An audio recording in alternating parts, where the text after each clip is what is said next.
Brilliant stuff. Well, with me is my amazing panel throughout the show, and we have editor of Labelist, Peter Edwards, GB News presenter and head of digital, Becca Hutson, and director at the British Conservation Alliance, Connor Tomlinson. Folks, great to have you here. And I would have thought, Peter, that France will be smarting from this diplomatic slight.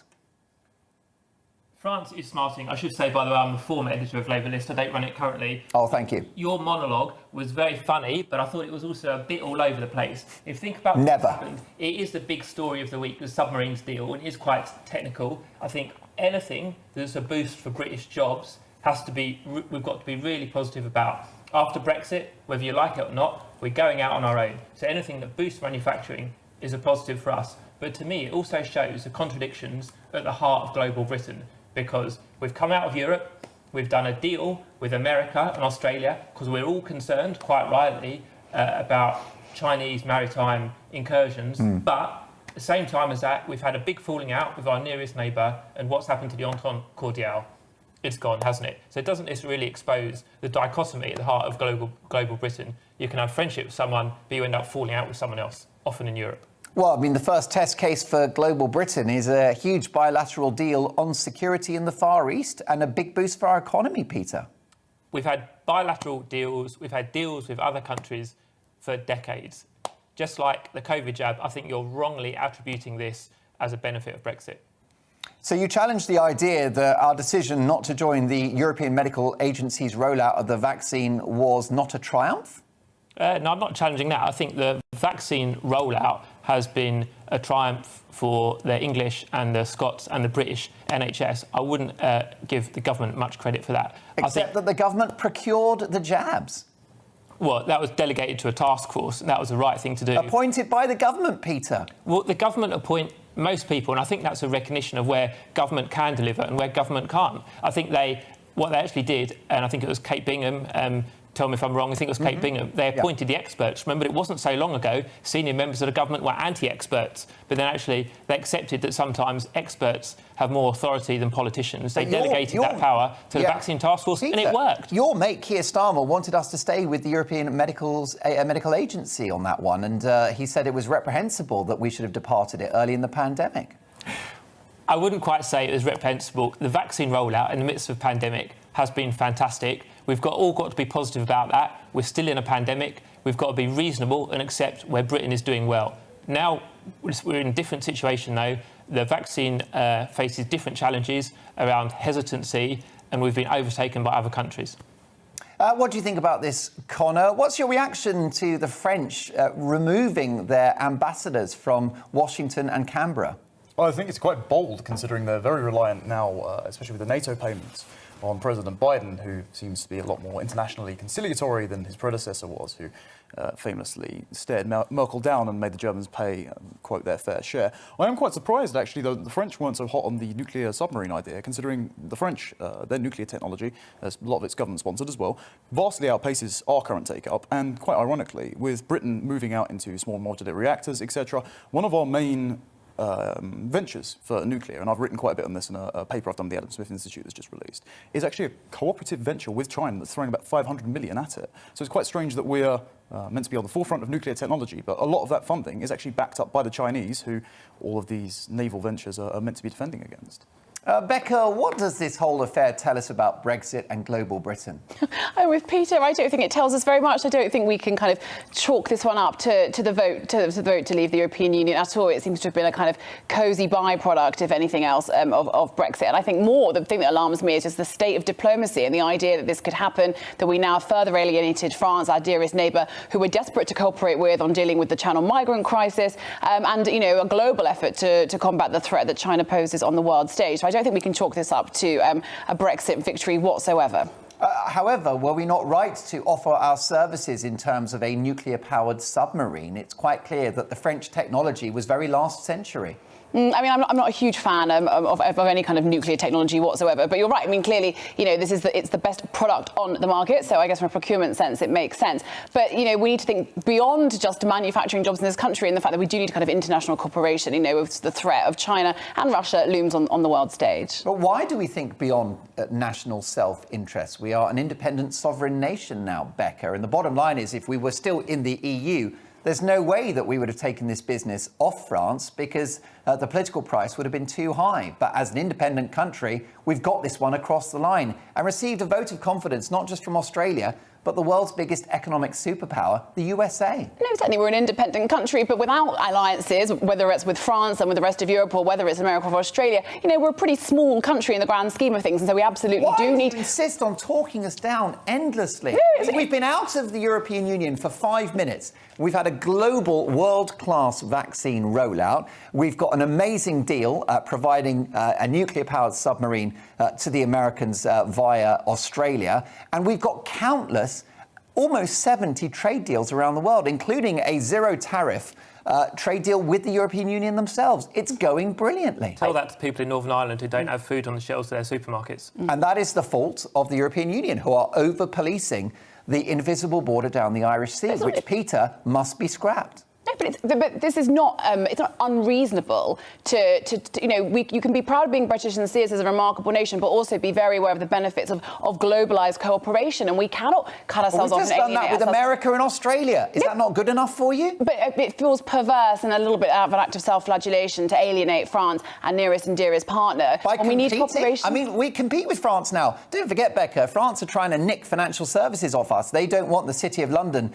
to be the global financial capital anymore. They want it to be Frankfurt or Paris. Good luck with that. But it's fair. But it's fair that it should have been done. It just feels like it is a pretty humiliating blow for France. If this had happened to us, we'd be up in arms. Your monologue would have been, even more spicy and, dare I say, a little critical of our foreign friends. So, I think there are ways of doing procurement. There are ways of this deal being done that didn't need to be quite. So, what, Becca? Are you saying that we just actually don't take that business and leave the Australians with diesel-powered submarines that need to come up to the surface more often than when I'm doing lengths at my local Lido? No, I'm just asking for a little bit more maturity on the world stage and a little bit more of a reliance on diplomacy rather than this really underhand way that it's come about that's alienated France. Does diplomacy mean surrendering to France? No. Fear of a diplomatic impasse?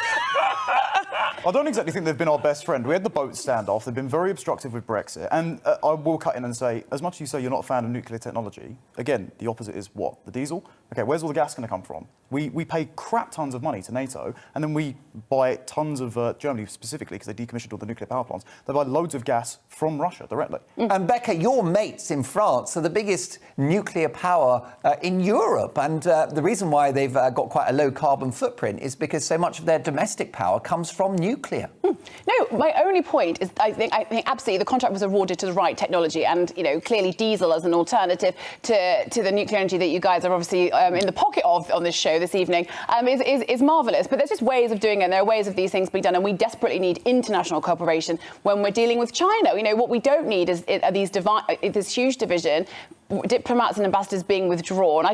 Who's winning? I mean, we feel we are not a substantial opposition to what's happening in China, are we, when we're so divided? Peter, tell me about the new cabinet. Are they fit for purpose?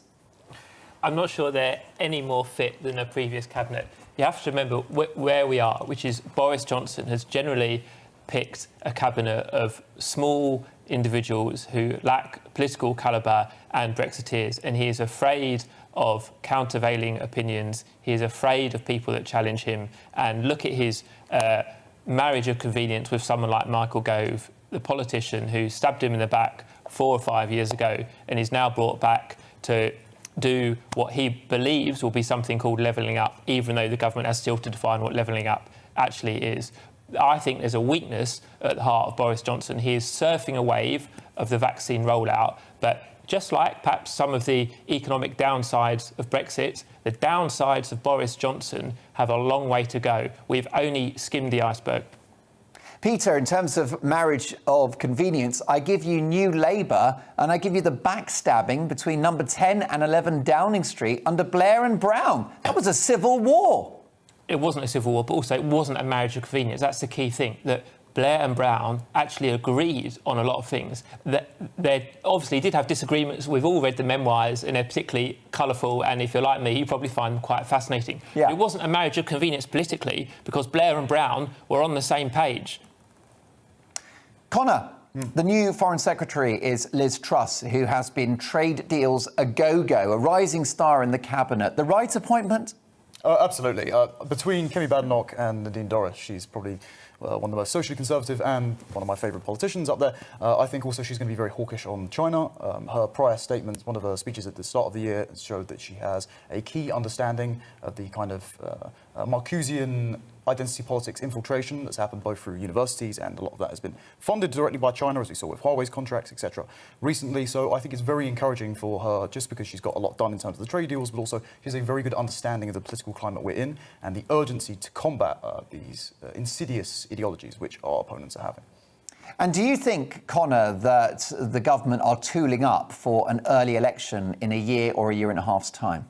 I would be surprised, given Boris seems quite comfortable in the seat of power at the moment. Also, he seems to want to have like an 11-year dynasty. He put that puff piece out about how he wants to be longer than Maggie Thatcher, and then immediately saw him dip in the polls because of his awful tax rise. My most interesting thing would be the Gove appointment, because I think a lot of people are sleeping on it. And I agree with Peter in that it's a marriage of convenience, but a lot of people see Gove's placement as a demotion, because Department of Housing, who really cares? My primary concern is the generation rent. One of the main issues they're facing is rising house prices, unavailability, etc. Nothing's much been done about mass immigration, which is driving up a lot of the housing issues. And so putting Gove in charge of that, when, as much as everyone wants to bash Gavin Williamson, he wasn't very good, but the foundation for Gavin Williamson's failures were conducted by Gove when he restructured GCSEs in such an incompetent way. The man keeps failing upwards, so I'm very concerned about the inability to address the housing crisis at the moment by Gove if he's appointed there. I noticed, Becca, Hutson, and you're somebody that's always the ultimate professional, but I saw a tear in your eye when we reflected on the fortunes of Dominic Raab and Gavin Williamson in my monologue there, and you were definitely feeling their pain. Do you think that Gavin Williamson has been too much the fall guy in the course of this pandemic? No, I don't think I think it's possible to make him a fall guy enough. I think it's astounding that he clung on for as long as he did, and it gives me kind of great hope that I can be as utterly useless as I am, and I can hopefully have a long and prosperous career as well. I think what we saw with the algorithm disaster, the back and forth over what we were doing with schools, the fact that we now have children who have lost out on 2 years of education with no real plans to help them catch up. I think he's an embarrassment to this government, which is really saying something when you look at his colleagues, and I think it's remarkable that he lasted for quite as long as he did. Becca, however, the Prime Minister did flex his muscles. Hitherto, he's been somebody that wanted to be liked and isn't very good at firing people. He put up with, of course, Dominic Cummings and that humiliating Rose Garden press conference. He put up with Matt Hancock and the snogging on CCTV, and he kept faith with the hapless Gavin Williamson. But, well, he's changed his brand this week, and he's brutal Boris. Yeah, absolutely. And to Peter's point, I think this is very much riding off the wave of the popularity of the vaccine programme, of which I think he can claim limited success and involvement, but is certainly owning... Where does this come from? It's a Conservative triumph, the vaccine rollout. I think it's a triumph for this great country, but I would agree with Peter that I don't think Boris can take as much credit for it as he wants, and also a pretty ineffectual opposition as well. So, I think it's great to see that he's kind of breaking up on these bad relationships. I thought he was quite good at breaking up and ending relationships, but we're seeing it again. Do you detect, Becca, the Prime Minister has been empowered by this cabinet reshuffle, that he's high on the power, and that what we're going to get isn't the kind of rather defeated COVID Boris, but the kind of buccaneering Brexit Boris, the kind of dynamic figure that so many people elected in December 2019? Oh, God help us. I think I would also be buccaneering and positive if You are buccaneering. If I'd surrounded myself by kind of ideologues who are then based less on merit and more to do with their sort of undying loyalty to him. So yeah, I think this probably hasn't given him the confidence that he needed, and I dread to think what will happen with what we see with this sort of new iteration of Boris, because I thought the Brexit one was pretty awful. But I think you're right. I think he's back with a bang. Can I just add to this briefly? Go for it. This idea about Boris suddenly becoming brutal is a nonsense. Boris has not been afraid to act out of self-interest for many years. Remember, Boris Johnson sacked not once but twice for lying. More than 15 years ago, sacked from the shadow cabinet by Michael Howard for lying over an alleged extramarital affair. This is old news, Peter. Sacked by the Times for making up a quote. Last century. Let's not say Boris Johnson was a benign figure who suddenly toughened up. He's not been afraid to act out of self-interest. Now, one can make judgments about whether he's done the right calls this week on the reshuffle. I think the government's failing, will carry on failing. But Boris Johnson has not changed, and let's be open about that. Name me a politician that doesn't act out of self-interest, Peter. Name me a politician that doesn't act out of self-interest. Clement Attlee. There you go, 50 years ago.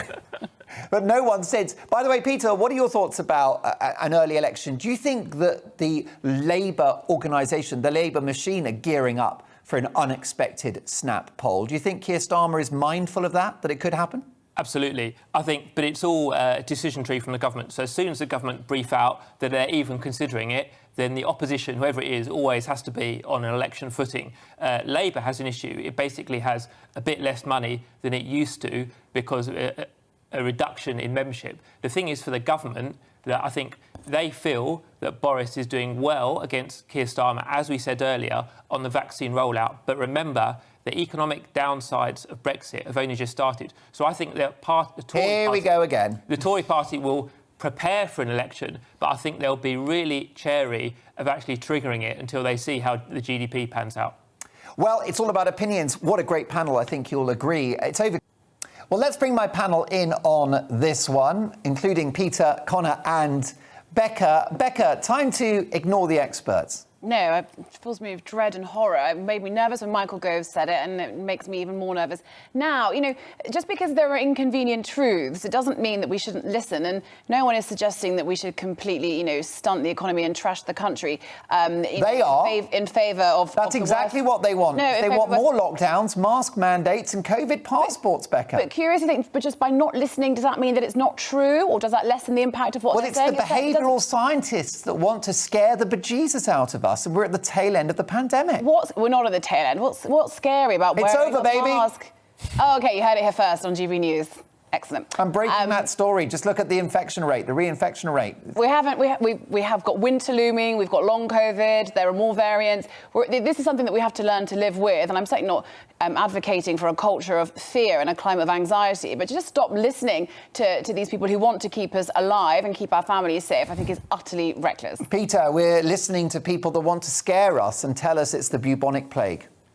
Well, I think you might be at risk of scaring people. What I'd say is, these decisions have always been political. When the government said at the start of the first lockdown, nigh on a year and a half ago, we'll follow the science, that was a fallacy.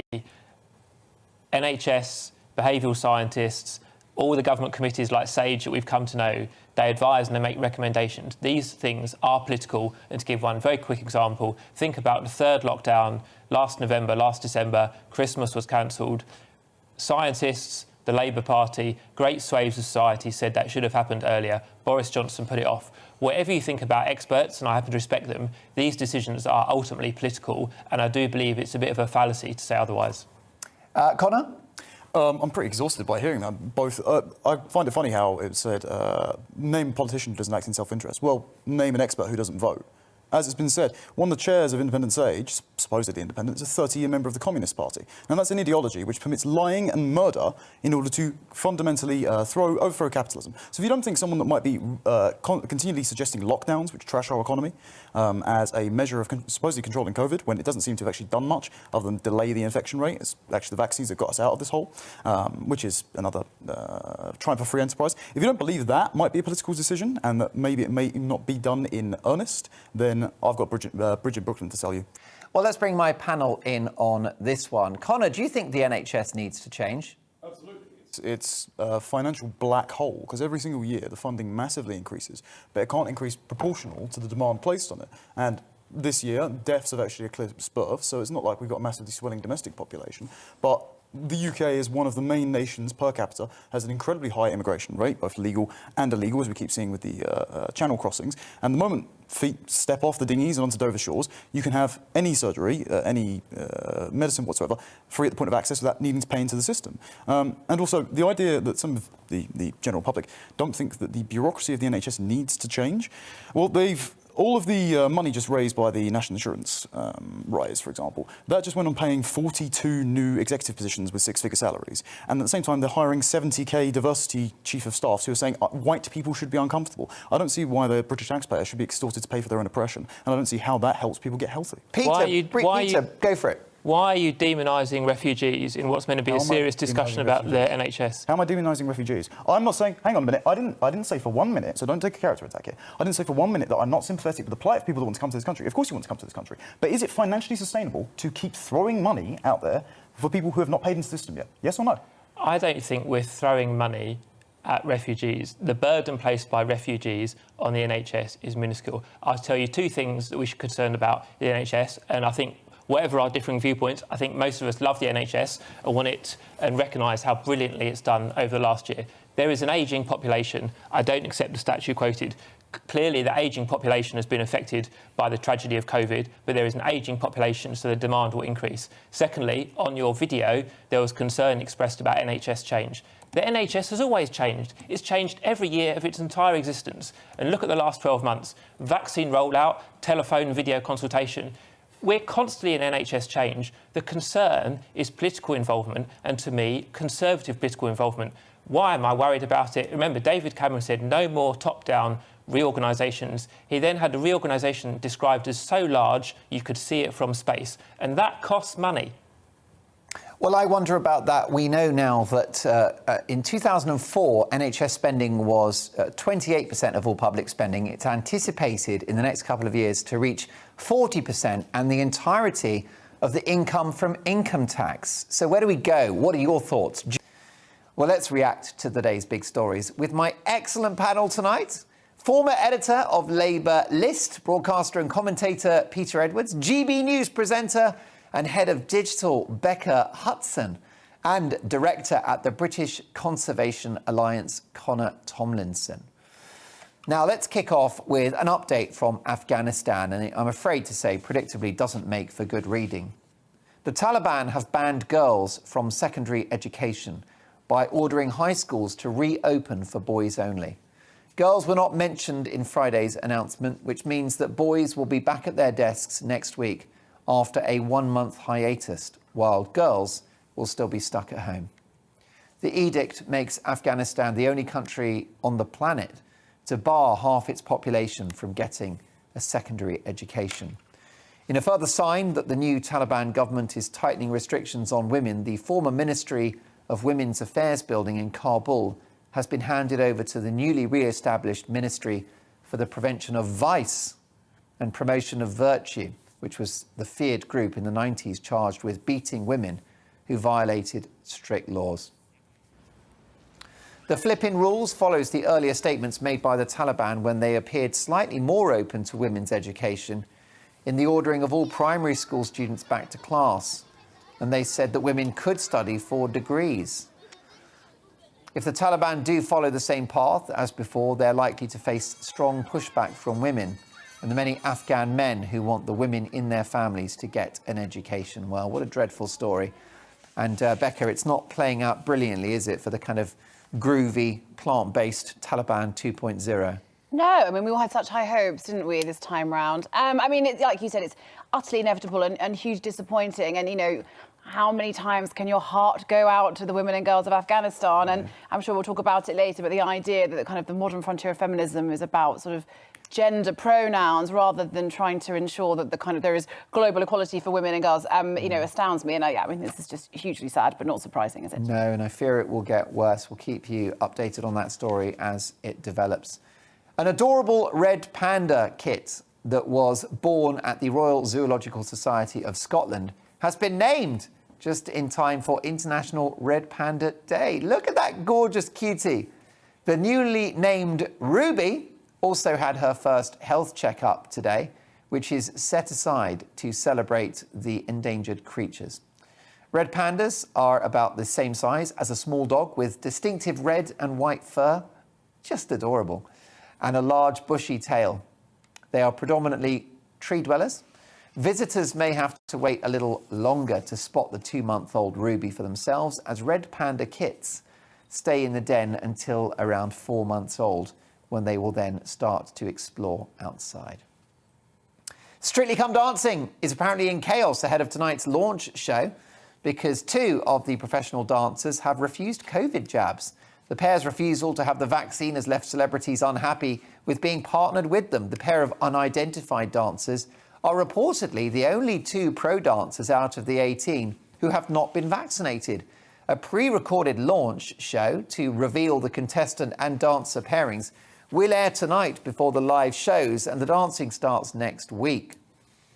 The Sun was reportedly told that if a proper outbreak was to happen, it would be curtains for the show. The news comes 3 days after it emerged that one professional dancer had tested positive for COVID-19 and was forced to isolate for 10 days. But luckily, their celebrity partner tested negative. Dancers are tested multiple times a week to try to lessen the risk of catching the virus, whilst also forming bubbles at a London hotel and filming most of their group routines in advance with a limited number of guests in the studio audience. Peter, I'm not afraid of the unvaccinated, are you? I'm certainly concerned about them, but you have to remember that having a vaccine is not just about keeping oneself safe, it's about keeping other people safe. So the Strictly story, is just an example of what's going on in wider society where there's big vaccine hesitancy. There's no law to have a vaccine, but there's concern, especially among some BME people and some people in their 20s and teens about having a vaccine. I do understand that. Government, the NHS has to engage with them. But I think the message should be that if you don't have a vaccine, it's not just yourself you could put at risk, but also the people you love. But is that true, Peter, given the fact that the vaccine is clearly highly effective in reducing hospitalisations and tragic deaths? It doesn't seem to be decisive in stopping transmissions.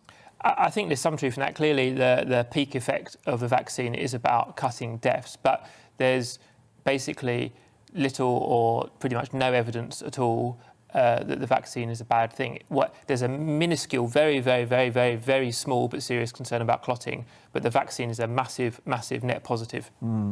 What do you think about this, Connor? I mean, do you think that those celebrities on Strictly should be concerned about being up close and personal with someone that hasn't had the jab? If they believe the vaccine works, if they say it's going to stop hospitalisation and death, which the statistics clearly show, then why are they bothered if their dance partner isn't vaccinated? Because the only threat would be to them. Because it's also not a predicate of public policy to say everyone has to be vaccinated, as Pete said, to keep people safe, because it doesn't stop transmission. And if you keep getting new variants, it's going to circumvent it anyway.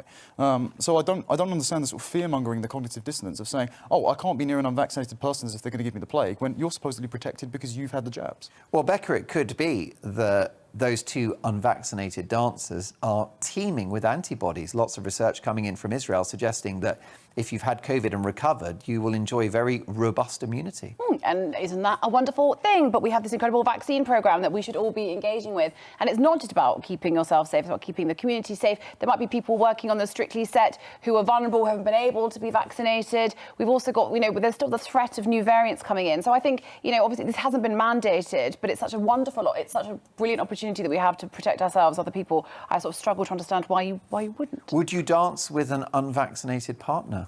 I think it's unlikely I'd ever encounter someone who didn't have the vaccine. So, no, but I would understand the hesitancy completely. But would you refuse to? I mean, by the way, I think you are a shoo-in for the next series of Strictly. Do you think? If the bosses will let you go, because they're very protective of GB News talent. But would you do that show? I would do Strictly because I love the affair. You've got and the wardrobe weight loss. already. I do have exactly. We're halfway there. I can understand why people would be hesitant. Would you say, I'm sorry, I'm not dancing with you? I would make a big. I maybe would not dance, but I'd certainly make a big point about not being comfortable. Well, I'm not jabbed, so we're not tangoing anytime soon, I'm afraid. What a grave shame. Blimey, you're less than a metre apart, living dangerously.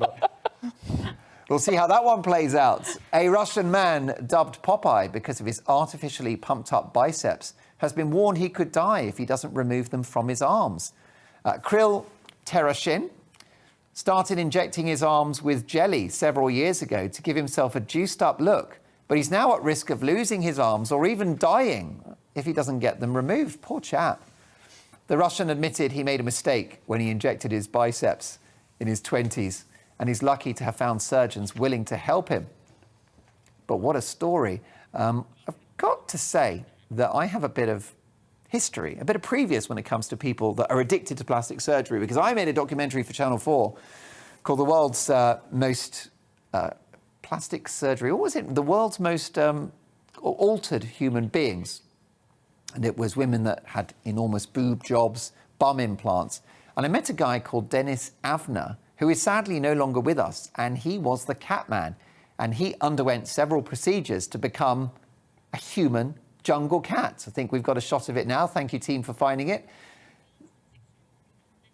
There you go. And my brilliant producer, Bethany, has confirmed that the show that I presented, that I've forgotten the name of, was called The World's Most Extraordinary People and Me. And that's Dennis Avner. Now, he had these extra long fingernails that he had glued onto his fingers. He had fangs. He had silicone implants in his cheeks. It was quite the look. But do you know what's interesting, Becca, is that he told me when I was making that film that before he became a cat, he was miserable, he was depressed, he had no direction in life. And when he met a plastic surgeon that said, I can turn you into a cat, he said he achieved complete happiness, complete peace with himself. So... Gosh, well, who is one to argue with the transformative power of a few cosmetic enhancements? I guess if you're not going to do any harm to other people, maybe it's okay. Yeah. It's your body, isn't it? It's slightly your body, but I suppose in this instance, this is obviously very dangerous, and this is a lot of, one assumes, medical. Well, don't try this at home, kind of thing, isn't it? Certainly. I mean, Peter, it's curious because when I made that documentary with Dennis Avner, that would have been 8 or 9 years ago, before the trans debate became such a heated one. And actually, I felt like I got a sort of early education into the idea of how you identify. And I've always been very pro-trans. And I think my encounter with Dennis helped me with that. Because Dennis passionately believed that he was a cat. Because his family were from sort of Native American background. And for Native Americans, the cat is very totemic. And he said, it's part of who I am, it's my people. And he literally identified as a cat. And he was very sincere about it. And it kind of taught me that in your head, whatever it is that you feel you are, you should be. I'm not sure medical science, if you're talking about becoming a cat, is always that straightforward. I'd be interested to know, did you interview the surgeon? Then I'd be very interested to hear what doctors and GPs said about it in the UK. Yeah. But did you talk to his surgeon? Well, I didn't, no. Curiously, most of the people that helped him were body artists. But he did have surgery to get implants put in his cheeks. But his argument was that it was his destiny, it was in him to be a cat, to get as close to being a cat as possible. And actually, I thought to myself, well, if you're in a male body and you feel female, then it's perfectly reasonable to be acknowledged as that. Perhaps it could be the same for a cat. I mean, there was a story of somebody that claimed to be from a different race a few months ago. And I thought to myself, well, if you take the trans logic to its extreme, if you identify as a different race, who is anyone else to say you're not? Well, I think you're blurring quite a lot of things. Gender change and becoming a cat. I mean... But isn't it all about who you feel you are and how you identify? Yeah, identity is certainly a part of it, and how you feel and whether you can get the kind of support you need. That's why I'm particularly interested in what the surgeon said, because the surgeon that helped the man who wanted to be a cat, I suspect that surgeon has had a vast amount of criticism from his or her peers. And I'd be very interested to know what that surgeon's justification is, because I'd be extremely hesitant if I was a doctor about doing anything like that. Yeah, and I think that's a really fair point. And certainly in the course of that documentary, when I went to meet other people, they'd gone to far-flung regions of the world to get these procedures because they wouldn't be allowed in the UK. So you're kind of implying they were treated by quacks then? Potentially, definitely. I think that's certainly the case for a few of the people I met. But Connor, what do you think? Can you go too far with plastic surgery, or is it a case that it's your body and you should just have whatever you want? I don't think a focus on freedom should mean we should throw out standards. You have a responsibility to yourself to be the best version of yourself you can be, and shortcuts are never very admirable. Particularly with the guy that's injected himself with Synthol. I know it's really popular in Brazil, the Russian dude. It's life-threatening, and it doesn't look very good. I mean, you look like a terrible 90s cartoon drawing by Rob Liefeld or something. Also, the idea that muscularity is attractive is because you've worked for it. It's an unconscious signifier that you're dedicated, that you're committed, and the symmetry is just going along with it. To have the Synthol injections, one, it looks terrible, and two, it just gives off a signifier that you're not willing to work to put yourself in a decent enough shape that you're just injecting yourself with oil to get. If you could have a procedure, would you have anything done? Don't see why. I'm the specimen of male perfection. Yeah, you don't look like a good candidate. Well, I think I'm fine. How about you, Becca? Would you go under the surgeon's knife? Absolutely. It's Love it. a wonderful thing. No resistance whatsoever. No resistance whatsoever. I'd rather like to. I don't know why you're looking at me. You're talking about plastic surgery. No, it's not for me, I don't think. Everyone's entitled to make up their own mind, but it's not for me. I'd like a bum. You've not got one already? I've never had a bum. I'll take you to a squat session, mate. Don't worry. There you go. That's what I need. I've got to earn it, haven't I, in the gym? Good man. Rather than pop to Harley Street. Well, fascinating stuff. There you go. Well, lots more to come. Welcome back to Tonight Live. Brilliant to have your company. We're going to return to the big stories of the day and tomorrow's front pages in the media buzz with my fabulous panel, Peter Edwards, Becca Hutson and Connor Tomlinson. So let's start with this one. Is retirement overrated? Well, new research shows that 3 out of 4 retired people think they stopped work at the right age, but others regret giving up their job too soon.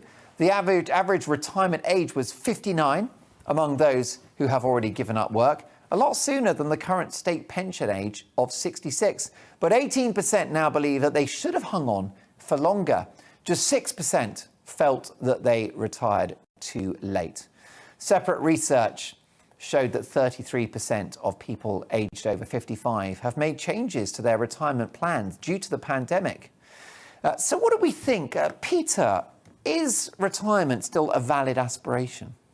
Well, of course. I think also it goes down to income as well. Think about choice, because, you know, I've generally in my life done jobs sitting behind a desk and hitting keys on a computer keyboard. I would love to carry on working into my 60s and 70s doing something like that. But if you've done a manual job, you might not want to. You might be exhausted. You might not have the health. So I think we've got to accept there are different outcomes. The state is there to provide for people in retirement. But we all know when you're living longer, the state pension has been protected by various governments, but there's a hell of a cost for people who are starting their career now, aged 18 or 21, because they're paying for my pension and so on and so on. Yeah, I mean, do you think we should manage our expectations about how early we can retire? Should we accept, and I totally take your point about somebody working in construction or any of those other very physical industries, but outside of that, do you think that people should accept, actually, you've got to work till 70 or 75? Well, I think expectations are being managed, and I think, if you like, the pensions bombshell is a phrase beloved by financial journalists and has been the last 20 years. But I think it's something that governments are reluctant to talk about. But I think there's going to be massive pressure on the UK's balance sheet to pay for pensions, all of this coming after the coronavirus crisis, when you've already had an unprecedented level of borrowing and public spending. So there are what the economists call headwinds, and you or I would call things to be worried about. What is the answer, though, do you think, to this sort of pensions bombshell? Well, I think if anyone knew the answer to that, there'd be Prime Minister, President, Head of NATO all at once. No one has answered that question. Well, it would cost money, wouldn't it? You'd have to raise taxes, I suppose. If you want to give more to people in their retirement or avoid them having to work till they're 75 or 80, you have to spend money, whether that's private sector money, i.e. our earnings, or public money, the government. But at the end of the day, someone has to pay for it. But with us living longer, Becca, do pensions need a rethink, and does retirement need a rethink? I think you absolutely, like you say, it's a hugely expensive endeavour to look after people in their old age. And, you know, if people do want to work and they can work, the idea of there kind of being this arbitrary time in your life when you then stop working maybe does need to be revisited. But I think it's quite a sad existence, isn't it? That you go to school to learn to get a job and then you just work until you drop dead. I think we need to kind of bake into kind of the end of people's lives, time to spend with their family, to reflect on what they've achieved, to travel. I think otherwise it's incredibly sad that we're all just on panels talking about news. But why should hard-working Brits? Well, that's not a bad shout. But why should the hard-working Brits have to pay taxes for people to have a prolonged retirement? I mean, Greece got themselves in hot water because people were retiring on a state pension at the age of 55. I mean, I don't think we'd want to emulate Greece, would we, very much? But, I think otherwise, There could be a warning, though, couldn't it? So, of course, we're not suggesting everyone downs tools at 55 and we live this incredibly five-star Mark Dolan-esque life. No one lives that. No, incredibly expensive. But the idea that you just work forever, I think, is deeply sad. And what's the point of being here if it is just to work and pay taxes? It's a little too inevitable, isn't it?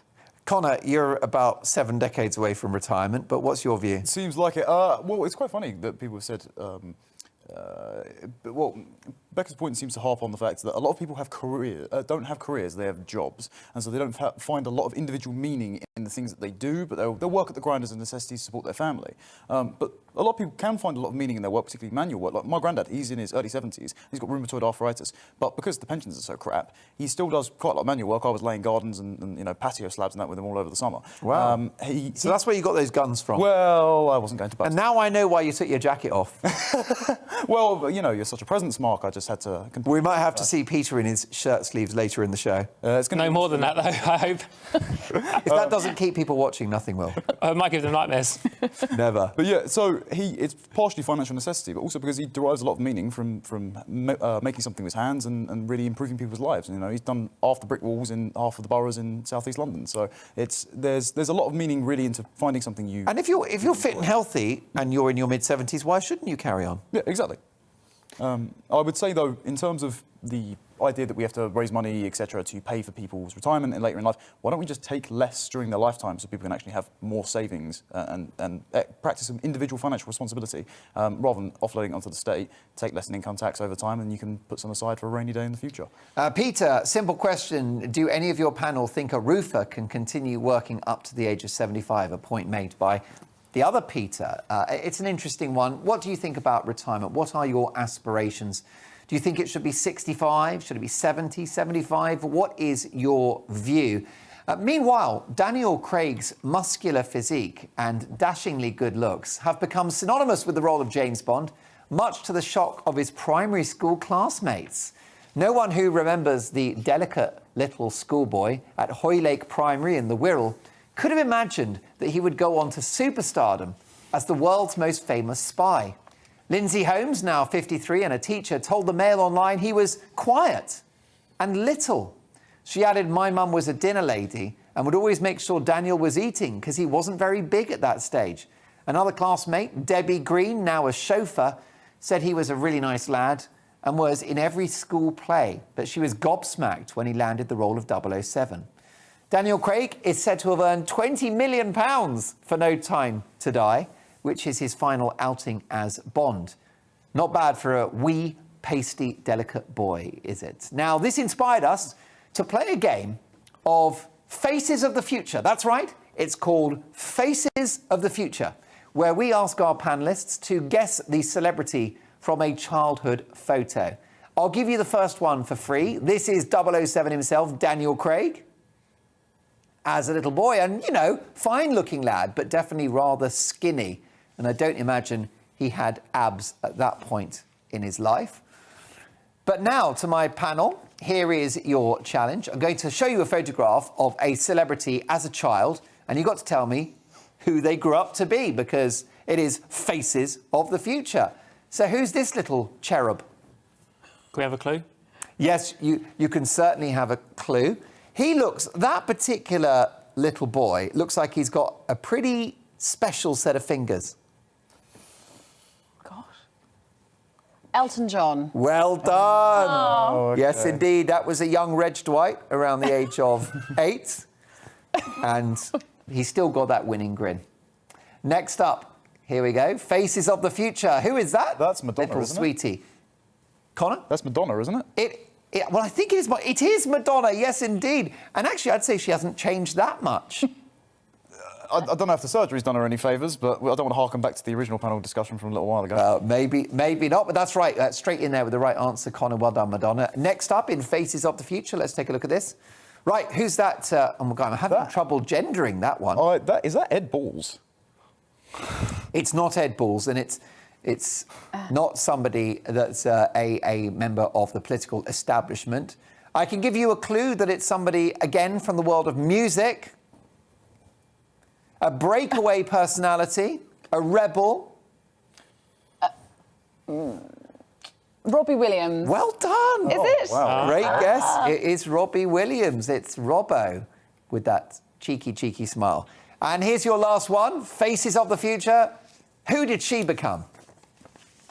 Amanda Holden. It's Holden. Oh. Right. Bingo. This is fun. I would suggest unrecognisable, but there you go. That's it. Each to their own. Fantastic stuff. It's interesting. When you're at school, and then you leave school, it can be quite embarrassing meeting up with your mates years later, can't you? Because I always think that when you leave school, you sometimes reinvent yourself a bit. Yeah. I You don't know. get recognised an awful lot. I'm saying that now. If anyone's from I went to school with seeing me on the TV, they're thinking, God, lack of talent. How do you end up here? But no, I was very skinny and sort of like very quiet and that in school. So me being a loudmouth firebrand now is a little bit off-brand, I suppose. Yeah, that's right. I mean, are you still in touch with any of your schoolmates, Peter? Yeah, I see them regularly. We watch football together. We chat regularly, and I think their criticism would be the opposite, probably that I've not changed very much. And I was 40 at 18, and now I'm 40. So I've And by the way, were you always a lad of the left? Were you always your politics that way inclined? Yeah, I was, absolutely. I've not changed in that way. You weren't a young Tory? No, absolutely not. I remember debating Marx, and if I was slightly... You're not that old. No. Yeah, I remember talking a lot about Marx, and I would never, ever, ever endorse Marx in Labour Party context, but I did read it, and I was very into left-wing politics. But for me, it was democratic socialism, not Marx. Oh, I hope they find a cure. Harsh, but that's what it's all about. It didn't get a laugh, though. It's all about debate. Well. And so, Becca, how about you? Are you in touch with your school pals? No, not really. No. No, because you've Just become reflect. a global This media is, superstar. It's very hard, you have to keep the circle very small. Have you done a Meghan Markle? Have you ghosted everyone? Every time I reinvent myself on my social The only mobility people plan. in your address book now, it's me, Neil Oliver, Simon McCoy. That's it. And everyone else, gone. No, absolutely. Out of here. Cancelled. I'll be on the front cover of Time magazine. There is a Very nice airbrushed. story about Elton John that he reached out to his school friends who I think it was secondary school in Pinner in Middlesex. And they were, I think he was about 70, and of course they were all his mates. They were all about 70, and they all went to his mansion in Windsor and had afternoon tea. And it was a group photo. And it was amazing to see, that all the years have changed, but they still had that connection. They still had something in common and that shared experience. But one like a global pop superstar, and then like a plumber and a school teacher. Yeah, that's takes very all cool. sorts, doesn't it? It does. Are you in touch with your school friends? Yeah, I am. And it's a very emotional connection. I'm not sure that we would be pals now if we met, but the fact that we vomited on each other when we were 5 creates a real Bonds bond you for of life, trust. yes. And some of my male mates get running to the loo together and weeing into the same toilet. That seemed to be a big thing in the 70s. Gosh. Yeah, there you go. I may have revealed too much in that anecdote, but there you go. I still hold a candle for Miss Pentanovsky, my maths teacher, if you're watching. Now, apparently, if you can, let's talk about this because it's very interesting. Can we smell fear? Apparently you can. If you're a woman, that's right, women can smell fear. Scientists have found that women's behaviour changed after sniffing an anxious person's sweat. Scientists took samples of sweat from anxious people during a public speaking task and from relaxed people playing sports.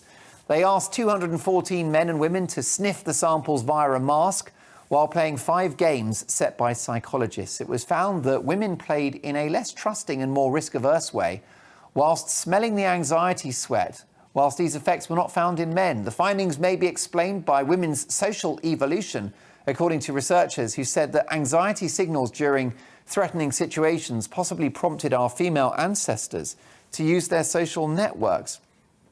Now, Becca, it's an open secret that you gave me a right old sniff before we came on air, and you weren't happy with the results, were you? No, it was incredibly risk-averse. I think you spent too long doing it. I thought it was inappropriate. But no, I mean, do you find this research about women and men a bit sexist? I don't know how helpful it is, but I don't find it particularly. I think it's a little unnecessarily divisive, isn't it? And women always come out kind of a little more evolutionary, like a little further along the evolutionary scale than our male counterparts, don't we? That's why I think we women. do. I think women should rule the world. I've got to say. Yeah, Just or a matter of time. maybe have more of us on your panels. I don't know. Yeah, that's. Let's start That's a good place to start. Let's start That's a here. step too far, got to say. But no, it's an interesting one, isn't it? I mean, do you think that your sense of smell is better than? I mean, can you tell? Let's say for example, in your job, you interview politicians and celebrities and all the rest of it. Can you pick up if they're stressed or anxious? I mean, I thought people revealed that more from their body language than their sweat. But it's great to know that we have all these superpowers that we didn't know about. My wife has the nose of a bloodhound. But the rest of her face is fine. Some of these things might be instinctive because I think men and women can detect a lot without speaking. One thing is fear, another one is attraction, another one is anger. But then I think in other capacities, these skills can be learned. And I think interviewers, police, maybe doctors who ask a lot of GPs, they can tell an awful lot before anyone opens their mouth. Yeah, too right. Well, Emma Raducanu, don't even have to tell you who she is now, but of course she did win the US women's final, the US Open tennis final. Well, her grandmother wanted her to quit tennis after watching her struggle to breathe at Wimbledon. Emma Raducanu spectacularly reached the fourth round of her maiden Grand Slam appearance, but crashed out when she suffered from breathing difficulties in the second set against Ayla Tomilovic. Whilst the likes of John McEnroe criticised the teenager for lacking the right mentality, her grandmother, Nicolina Raducanu, was focused on just one thing, Emma's health. After she forfeited the last 16 match at Wimbledon back in July, Nicolina asked her son, Ion, and his wife, Renee, if Emma should continue with the sport. The tennis star's grandmother admitted when Emma was playing against Canadian teenager Leylah Fernandez in the final, she could not watch due to nerves, and went on to say that while she's proud of her granddaughter's achievement, she hasn't told anyone that she's the grandmother of a Grand Slam champion. But it raises a good question about whether we actually should be listening to our grandparents. Have you ever benefited from grandparent wisdom? Peter? Well, my grandparents are no longer with us, and I don't have that many memories of them. But now my own parents have several grandchildren, 6 in total, and they're in their 80s. So I would always listen to them, even if I don't agree. Yeah. I mean, do you think grandparents get sidelined in our modern society? That's a great question. Maybe yes, I think so. I think we have become, we do kind of dismiss older people as sort of, kind of being irrelevant, or their views coming from a generation that are no longer, that just no longer reflects our experiences. And clearly there is lots of experience and wisdom from older relatives. But aren't we glad that Emma Raducanu didn't listen to her grandmother in this instance? Because otherwise she'd never gone on to achieve what she did last Sunday. So maybe they're not entirely reliable. I mean, Remember, grandparents... pensioners vote as well. Sorry to dive in. Pensioners vote as well, and that's what politicians do remember. Yes, and some of them vote for Brexit, of course. A few of them. You could cut the tension with a knife. I think that your relationship with your grandparents is a very special thing. It's a nice dynamic because they can spoil you, can't they? They don't have to be as strict as your mum and dad. No, you're right. And you go to your granny's and she lets you eat a load of cake and watch telly. Yeah, and you're kind of and you're entirely indulged, and you can't do anything wrong. Stay up late watching inappropriate telly. Totally enable you. No, it's wonderful. No, they're wonderful, and you're right. We should listen to them more, certainly.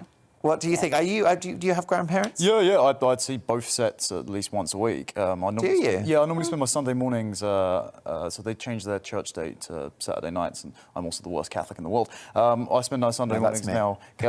Well, I spend Sunday mornings now catching up on the prior night's UFC fights with my granddad, which is probably what I'm going to be doing tomorrow. That's a slightly spiritual endeavour as well, isn't it? Yeah, well, watching men throwing each other onto the floor. But it's the last gentleman's Very sport. Catholic. Yeah, well, but there's handshakes at the start and the end, and they're the most magnanimous, even in defeat. So it's one of the few arenas of sportsmanship that's still around. What is the nature of your relationship with your grandparents? I mean, do you tap into them for wisdom? Do they have good life experience, or are they just fun to be around? What is their role in your life? I'd say all of the above, and I actually think when you were saying about the role has dissipated quite a lot, I think that's partially because a lot of the time when mums and dads have to go off and pursue careers, they're encouraged to pay for childcare instead of actually involving the grandparents in raising the kids when they're retired. I was very lucky to spend a lot of time staying around my grandparents and that. My dad's mum and dad, I talk to them about the news all the time, so they're probably watching now. Hello. And also my mum's mum and dad, I've worked with him, see them every Sunday morning, and we've always been very close as a family. So, it's mainly wisdom, and also when I was younger, it's pocket money.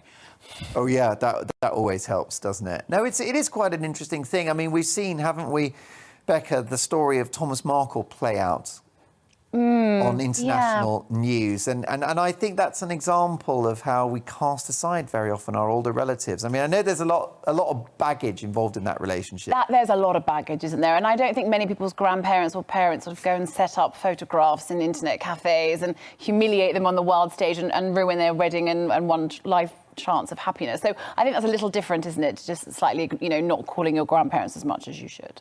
That's right. Although his emotion, that exclusive interview with Dan Wootton on Tonight Live was quite endearing, and it was very sad when he said, "Look, I just want to meet my grandchildren. I want to give them a hug." Of course, it was super sad and incredible television from Dan. But sometimes people's parents and grandparents don't have a right to be in your life, and I think the idea of the kind of perfect nuclear family doesn't always apply, and you shouldn't be. And I think in Meghan Markle's case, she's made a sensible decision to cut someone out of her life who's quite toxic. But if your grandparents are as lovely as yours sound, then what a wonderful blessing to have them in your life. And you should make the most of being with them. Yeah, and I wonder, Peter, whether actually people of that generation, they don't have much of a voice these days. And we talk in the media about diversity, which is a very positive thing, but it doesn't seem to include people in their 80s, from where I'm looking. Well, I'm not sure it's quite that cut and dried. So I think, remember, there's enormous electoral turnout among pensioners, which is why politicians listen to them, but there's many fewer people over the age of 60 on TV. Yeah. And I know the BBC has occasionally got into a little bit of trouble over being seen to ease out older presenters, particularly female ones. I think it's now trying to right the ship on that front. But why shouldn't there be people from, 18 to 80 on TV? Too right, and that's something we must do on this show, and I look forward to doing it in the weeks and months to come, but only if you'll all come back as well. And let's be honest with you, Peter, you'll be here in your 90s. I'll say it might be in 40 years' time if I have no pension. Yeah, it's a job for life, and I will not let you retire. And I've got the support of my union. Right, let's do this.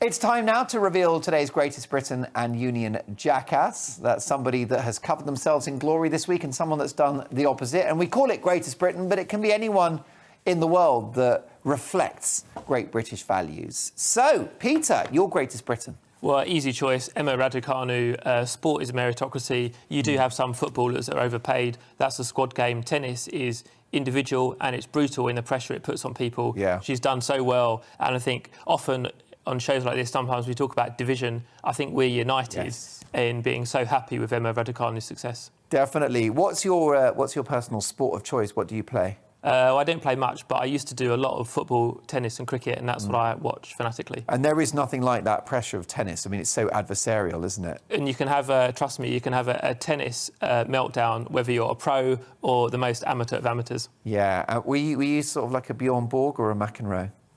I certainly wasn't McEnroe, but I have to admit I was no stranger to the double fault as well. Oh, there you go. Always self-deprecating. Becca, how about you? Your Greatest Britain? Mine is Sir Lindsay Hoyle, Speaker of the House of Commons, for intervening in the awful abuse that Rosie Duffield, the Labour MP, has been receiving online. I don't think her views are particularly palatable, but I think that the way that women and the whole kind of trans argument online plays out, and it's become such a toxic and hateful environment, is something that should be addressed. And I think wonderful that he's actually intervened and raising how serious it is, the abuse that female MPs get online. And Hoyle has been a breath of fresh air for the duration of this Parliament, hasn't he? Absolutely. Totally enlightened, incredibly reasoned, really balanced. I think he's wonderful, and I think, really didn't have to reach across the aisle and do this, but has, and I think it's a great example. I think for me, he's restored the office of Speaker following John Bercow, which for me was a time to forget. But, Connor, your Greatest Britain. OK, so I'm cheating a bit because he's not a Brit, but unfortunately Norm Macdonald, one of the best American comedians, died this week. It's been pretty much as impactful as when Patrice O'Neill passed away, and I know a lot of people may not actually be familiar with his comedy. He towed the line a lot of the times with his weekend updates and being banned from The View. Please go and look at his stuff on YouTube and have a good laugh, because he will be sorely missed. The king of deadpan and sort of very offbeat humour, right? Yeah, he would lead you down a trail and go on for a bit for a full 5 minutes and then hit you with the most biting and insightful punchline, and you never realised he was doing a bit the entire time.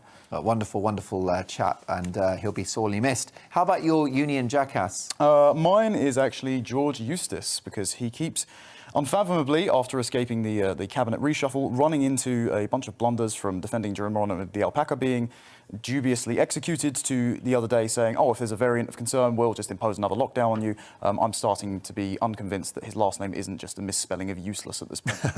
Wow. Brutal, but perhaps fair. Becca, your Union jackass. James Bond. Can we please retire this toxic, masculine Becca, pin-up? Christ. I've had enough of the misogyny and the xenophobia and the crass consumption of expensive cars. I'm so over it. Can we just put him to bed once and for all in September? It is time to die. Lots of Mr. people are Bond. James Bond's No. Well, quite. I think that's a clash topic in the weeks to come. I'll have to get you back to have that old debate. Should we retire James Bond? Peter, your Union jackass. Well, I don't want to call anyone a jackass, but I'm appalled at the abuse meted out to Rosie Duffield over the trans rights debates. Rosie Duffield is entitled to her view, and people with throwing online hate at her and worse, sometimes death threats. Very serious, very unpleasant. Rosie Duffield has been forced to stay away from Labour conference, and the people behind this are a disgrace. Well, there you go. I can't say that I disagree. I really want to thank my panel. You've been fantastic tonight. Please all come back very, very soon.